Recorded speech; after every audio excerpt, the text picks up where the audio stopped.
Right international breaking చూస్తున్నాం. America బెదిరింపులకు భయపడే ప్రసక్తే లేదని అన్నారు Iran parliament speaker Mohammad Ghalibaf. America అధ్యక్షుడు ట్రంప్ బెదిరిస్తున్నందున వారితో చర్చలకు అంగీకరించే ప్రసక్తే లేదని తేల్చి చెప్పారు ఆయన. కాల్పుల విరమణ ఒప్పందం ఉల్లంఘనతో పాటు తమ నౌకల రాకపోకలపై దిగ్బంధనం విధించడంతో ట్రంప్ దౌత్య సంబంధాలను దెబ్బతీశారని ఘాలిబాఫ్ ఆరోపించారు.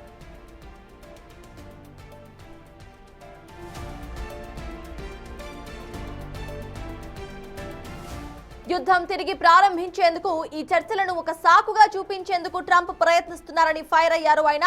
అయితే బెదిరింపుల మధ్య జరిగే చర్చలను ఇరాన్ ఎప్పటికీ కూడా అంగీకరించదని స్పష్టం చేశారు. గత 2 వారాలుగా యుద్ధంలో సరికొత్త వ్యూహాల అమలుకు ఇరాన్ ప్రణాళికలను సైతం రచించుకుంటూ వస్తోందంటూ ఘాలిబాఫ్ హెచ్చరించారు.